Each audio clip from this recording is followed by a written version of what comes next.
Welcome to your new home. My family has watched this house for generations. Now it is my turn. I already know your names. Sleep well. Just imagine standing in the hallway of the beautiful sanctuary you just bought, reading those exact words on your very first night. Welcome to The Explainer. I'm your host, and today, we are breaking down a truly terrifying case study in psychological intrusion.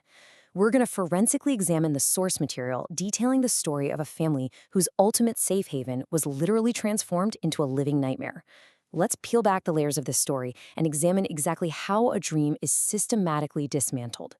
I really want you to keep this one chilling question in mind as we go through today's explainer. What happens when your dream home already belongs to someone else? It's a profound violation of the one place we are supposed to feel completely, 100% safe. To understand the gravity of this situation, we actually have to look at the timeline of how this all unfolded, starting with the baseline of the family's reality. So, let's start with phase one, the perfect dream home. For Mark and Emily, this house was it. It was a culmination of a decade of hard work and saving up. We're talking a serene white wooden porch, a massive backyard surrounded by these ancient trees for the kids to play in. Absolute perfection, right? But beneath that illusion of safety lay a terrifying reality. This house had been watched for generations by a family of stalkers. There was no stamp on that first envelope, no return address, just a handwritten claim of ownership over their lives, stating simply, "I already know your names."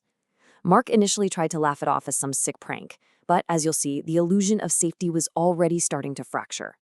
Which brings us to phase two, the first warning. On that very first night, the whole atmosphere in the house shifts. Emily hears footsteps coming from upstairs. Logically, she assumes it's just the kids, Lily and Ben, getting out of bed. Who else would it be?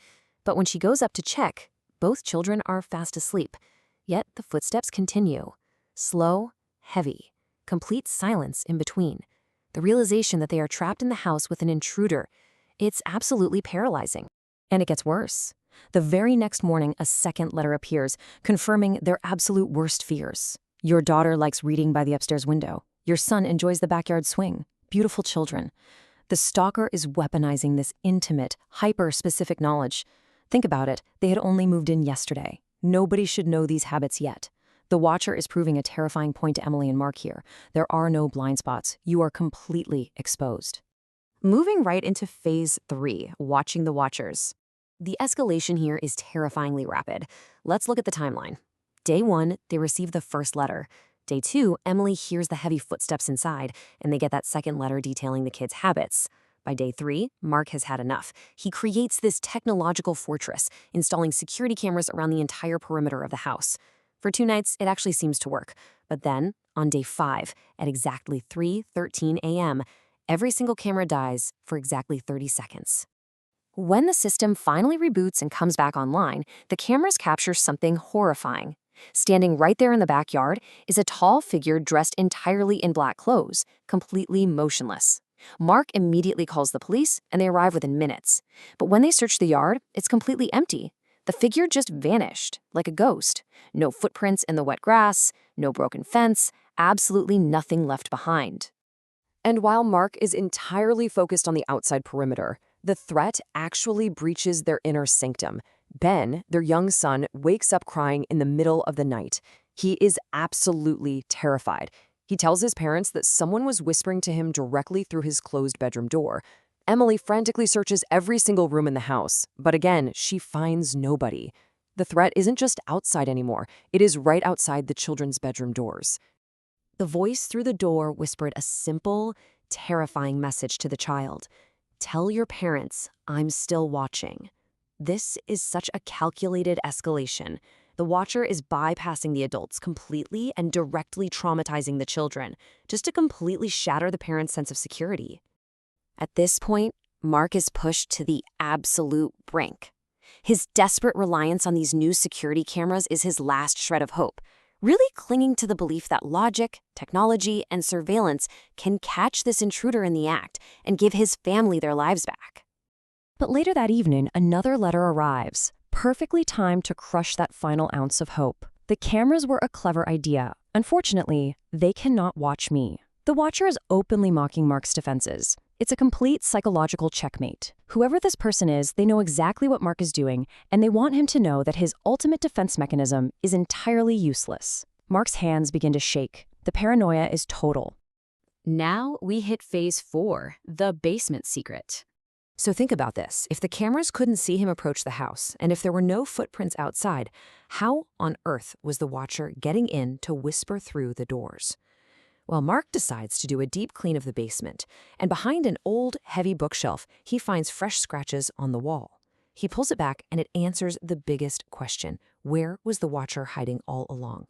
Behind that shelf is a narrow, hidden wooden door, opening into a forgotten, pitch-black tunnel stretching out beneath the very foundations of the house. Inside this hidden tunnel lies the terrifying truth. Empty food cans. A sleeping blanket. This wasn't just a passageway. Someone was literally living down here. And worse than the trash were the photographs. Dozens of photos of every single family who had ever lived in that house. And right at the top of the pile, recent photos of Mark, Emily, Lily, and Ben, taken from inside the house just days ago. The monster wasn't watching from the woods. He was living inside the walls the entire time.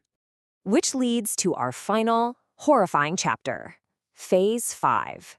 You can never leave. The absolute realization hits them. Their dream home is a trap. Mark and Emily don't hesitate for a second. They grab their bags, grab their children, and pack immediately to escape.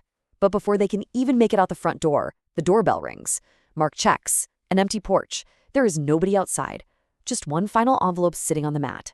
Mark tears it open and reads, "You can leave the house, but you can never leave me. I'll be watching wherever you go." And at that exact moment, Mark looks across the street. A tall man is standing in the shadows beneath a tree, just smiling at him. And then he disappears.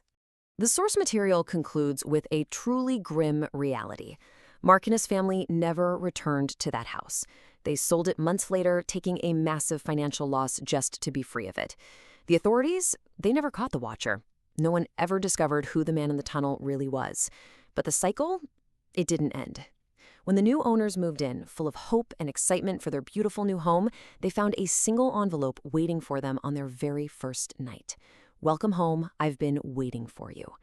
The cycle simply reset for the next victims. So I'll leave you with a final warning drawn straight from this case study. If you ever finally buy that beautiful old dream home and you find a strange letter waiting for you before you've even unpacked a single box, don't read it. Run.